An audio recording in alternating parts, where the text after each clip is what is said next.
The story begins in 1965. The American Civil War is in its final stages. Then we see a captain holding a gold coin.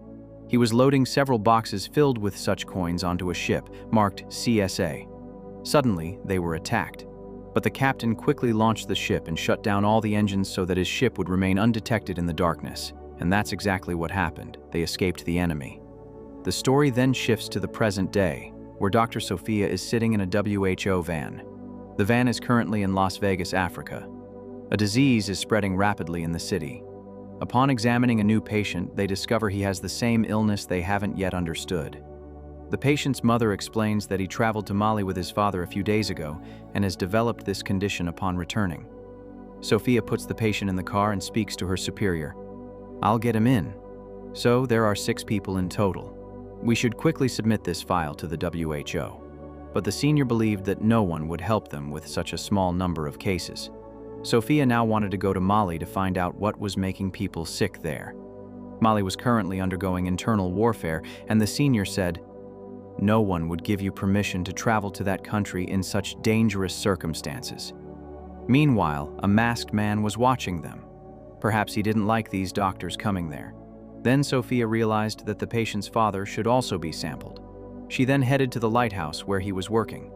Arriving there, Sophia saw that he was in exactly the same condition as her son. In fact, he had already died from the disease.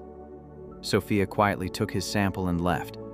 Meanwhile, a man was boating in the nearby sea, and a masked man, who had been watching the doctors from a distance, suddenly attacked Sophia. The boatman then arrived and rescued her. In the ensuing scuffle, the masked man took Sophia's bag and fled. When Sophia woke up, she was on a ship called the Noma, a ship owned by treasure hunters. Outside was the same man who had saved Sophia. This man emerged carrying a precious statue he had found in the sea. They were actually looking for the same CSA ship, but to date, no trace of it had been found. Just then, Almora, the ship's owner, arrived. The man who saved Sophia was named Doug. Almora told Doug that the treasure they had found would be on display at the museum party that night. "So, get it cleaned quickly," Doug said. Doug then went to speak with a Nigerian dealer. At the party, the priceless statue was displayed for everyone to see. It's actually the tomb of an African king worth thousands of crores of rupees. Doug quickly went to the dealer and showed Doug a coin with the inscription CSA on it. Doug immediately took the coin and said, "This has been my dream for years." To this day, no one knows where the ship disappeared. The owner of the mascot company, which had invested in the treasure hunt, was also present at the party. He had extensive contacts in Mali, so Sophia asked him for help in getting there. The company owner said it was very dangerous, but if she still wanted to go, he would try to find a way.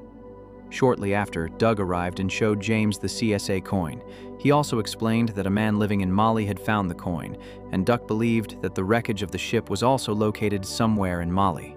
James was delighted to hear this and allowed Doug and Almora to travel to Mali for 3 days. Once there, they would do their best to find the ship, and if they found even the slightest clue, a full-fledged operation would begin. The next day, when they arrived at the port, Sophia and Dr. Jack were already there. Sophia told Doug that James had said that Dr. Jack and I could accompany them to Mali. Then, the 5 of them set off for Mali. Over dinner, Doug told Sophia about the coin, and that finding the ship had been Doug's childhood dream. Upon arriving in Mali, Sophia and Jack left, and Doug and the others went to the house of the man who had found the coin. Upon reaching his house, they discovered that the man was dead. Their path to the ship was blocked again. Then, Doug spotted a mosque. The 3 of them went there and met a man. Often, such religious sites keep old records. Upon Doug's inquiry, a man there looked up old records and learned that a ship had docked at the port years earlier, but no one had survived. The current was so strong that the ship was swept away. This information proved very useful to Doug. He immediately went to see James and told him everything. Without delay, they set off for the city of Jiao, a little further away. On the way, they found something in a part of their boat. After a little investigation, they went to the port and found a small boat, but it turned out to be a special kind of mud, which could be rust. But Doug said that finding such mud in flowing water wasn't common. It was something to be concerned about. Suddenly, a military boat started approaching them. The officer kept asking the same question. "Where is the doctor who came with you?" The king had learned that 2 foreign doctors had come to his country to investigate the disease spreading there. The king had ordered that they be stopped immediately, otherwise there could be serious trouble. Doug understood that something was definitely wrong. Otherwise, what problem did they have with doctors? Doug replied, "Sir, I don't know much English, so let's park the boat on the side and talk." Doug threw a rope towards them, which they tied to their boat. Then, Doug signaled his friends to speed up, and in a single stroke, the officer's boat capsized. Doug quickly cut the rope and fled. But the trouble wasn't over yet. 2 more boats were waiting for them a short distance away, and upon seeing them, they opened fire. Doug understood that they had to jump from the boat, or their lives would be forfeit. Before jumping, they slit the fuel tank to create a massive explosion. When the second boat came close, all 3 jumped into the water. The officers fired at the boat, and the leak caused a massive explosion, killing all the policemen. Soon, the 3 emerged from the river and reached a house on the shore. Rudy asked Doug, "Now that we don't even have a boat, should we abandon the search for the ship?" Doug replied, "We'll find it later. First, we have to save the lives of those doctors. If they get caught, they'll kill them both." Doug told Rudy to quickly cross the border to Almora, and he, along with James, set off in search of the 2 doctors. There, the 2 doctors reached a village where not a single person was in sight. They searched frantically, but there was silence everywhere. Sophia found bodies in a house, all of whom had died from the same disease. They buried them all in the morning. Meanwhile, Rudy also secretly crossed the border. Sophia found a well in the village and, thinking she might find something inside, began preparing to go inside. Reaching the bottom, she began taking a water sample when Jack told her that some military men had come upstairs. Then gunfire erupted, killing everyone except Jack. Sophia hid inside the well, terrified. Just then, a helicopter landed, carrying King Kazim of Mali. Kazim asked Jack where the lady doctor was. Hearing the chopper's sound, Doug and James knew the doctor must be nearby, but Kazim was furious. He shot Jack and ordered his men to find Sophia as quickly as possible. Doug and James, hiding nearby, watched the scene unfold. Kazim's men began killing everyone nearby. At one point, Doug's life was even in danger, but Sophia came from behind and killed Kazim's men. Sophia was deeply shocked by the death of her senior doctor, Jack, but Doug insisted that they must leave as soon as possible, as this place was not safe at all. The 3 of them escaped Kazim's military area and reached another location, but where they had reached was even more dangerous. Just then, some horsemen arrived, captured the 3 of them, and took them to their king, Godgo. Godgo asked them what they were doing. Sophia explained, "I'm a doctor, and I'm investigating a disease that's spreading in your area." Upon hearing the name of the disease, she was led to a room where countless people had died from the same disease. Sophia examined and confirmed that yes, all of them had died from the same disease. "That's what I'm here to investigate." After some thought, Godgo allowed them to stay in his city. After this, Sophia tested the water there and discovered that it had become poisonous, and this couldn't have happened naturally. Something must have been deliberately added to the water. She told the king about this and said that they must find out where the poison was coming from. The king agreed and said, "Find out as soon as possible. I will help you in any way I can." James was playing football with the local children. When the ball went a little further, he followed it and reached a unique place. This place was covered with unusual paintings, and surprisingly, these paintings depicted the ship they had come here searching for. It turned out that it was buried somewhere in the dry desert. Sophia and Doug also went there to see it. Doug explained that 200 years ago there was a river at this place, but now it has dried up. Now the 3 of them set out to find the river. They were just planning to find this river when they saw the fort in this painting. There was a fort near this river, and Doug believes the poisonous water flowing into the village may be from that river. The river may not have dried up completely, but its water may be flowing downstream. The 3 of them began their journey towards the river. Following the path where the river used to be 200 years ago, they soon spotted the fort. After climbing the fort, they saw a solar plant belonging to the mascot company. But the existence of a solar plant in such a desolate place made no sense. Duck spotted a train in the distance. They slowly moved towards the train and cleverly sneaked inside. Meanwhile, Rudy had now reached Almora. Rudy found a red sample on his clothes, the same one they had found on their boat in Mali. When Rudy tested the sample and showed the results to Almora, he was astonished. Meanwhile, Sophia, James, and Doug entered the plant.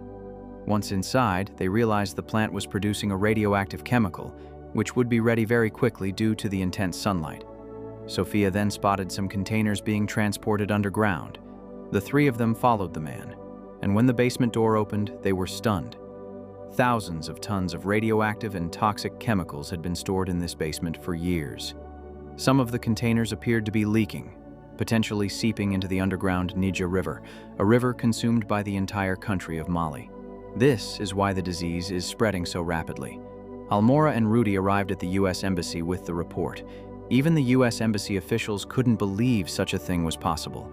James and his friends were fleeing the plant when Mascot's men caught them. Mascot asked Sophia, "What are you doing here?" "How did you know about this place?" Sophia told Mascot that whatever he was doing at the plant was killing people.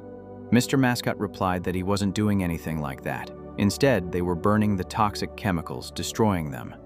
Sophia told him that the chemicals stored in the basement were flowing into the river, making people sick after drinking them. Hearing this, Mr. Mascot was terrified, wondering if this was true. They tied up Doug and James and began to take them away. Doug used his brain and, using a gold coin, opened the back door of the truck, separating them from the truck. Mr. Mascot quickly met Kazim and told him everything Sophia had told him. Kazim said that if he was concerned, he should close the plant, but he should receive his monthly payment. He didn't care if people died. Doug and James were now wandering the desert, their hands still shackled to the truck door. Tied up like this, they walked quite a distance. After walking for so long, they were losing their courage. But then, midway, they came across a broken plane that had crashed, but the tires were still intact. Somehow, they managed to glide the plane over the sand and boarded it, reaching a village. There, they found a telephone, called Almora, and told him the whole story. Doug sold the gold coins and bought a jeep. Taking this jeep, Doug and James went to Gadago and asked his men for help so they could fight Kasim. But Gadago didn't have enough men, nor did he have the kind of heavy weapons Kasim had. That's why Gadago refused to fight, but he gave them his car, which Gadago had bought from Kazim. James and Duck arrived at the plant in this car, but they were stopped at the gate. They forced their way inside with guns drawn, and Mascot, realizing someone had already entered, immediately retreated to the upper level. As Doug and James entered, they were shocked to see the entire plant empty. James suggested that perhaps Mascot was convinced that people were dying because of him, and that news had reached America. That's why he wanted to wipe out the plant. James quickly went down to find the explosives they were using to blow up the plant. Just then, a helicopter landed. Mascot forcibly took Sophia into the helicopter. They were about to leave when Doug arrived. Doug had already grabbed Mascot, but then one of Mascot's men came from behind and stopped Doug. Meanwhile, Sophia jumped from the helicopter just in time. Down below, James found the bomb in a container, took it out, and put it in his backpack. Meanwhile, Mascot, sitting in the chopper, programmed the solar plant to face the sun. All the solar panels began working at full speed. However, thanks to James's ability, there was no explosion, as he had already disconnected the bomb. Mascot was furious. Sophia and Doug got rid of Mascot's men, and then the three of them got into the car and left, as they still had a long way to go. But just then, Kazim's helicopter started chasing them. Kasim started firing at them. Doug told James to start throwing out whatever explosives he had found in the basement. When James did so, explosions erupted wherever Kazim's bullets hit. So much smoke and dust billowed that Kasim had to turn his helicopter away. But these explosions caused something they hadn't expected. The sand shoddy, the ship that had been buried beneath, surfaced. Seeing the ship, the three hid inside. But Kasim became aware of this and began firing at it again. Several of Kasim's men arrived and surrounded them. The attacks on the ship caused containers inside to open, and gold coins began to fall out. Seeing this, Duck couldn't believe the coins were still intact.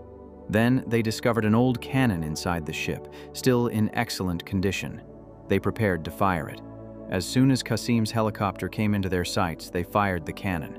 The helicopter exploded with a massive explosion, killing Kasim.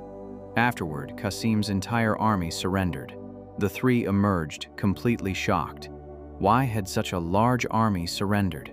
But then they turned back to see Godiego's men surrounding them from all sides. Meanwhile, an undercover agent in America had learned of the entire operation. He deliberately poisoned Mascot's drink with the same poison he was giving the people of Mali. And soon he too will meet the same fate as he did to them. Finally, we see Doug and Sophia together. Doug left the treasure for Godgo and his people because they had suffered the most from the disease and they own the land. They have the right to the treasure. If you enjoy what we do here, please like the video and subscribe to this channel to keep us motivated. See you on the next video.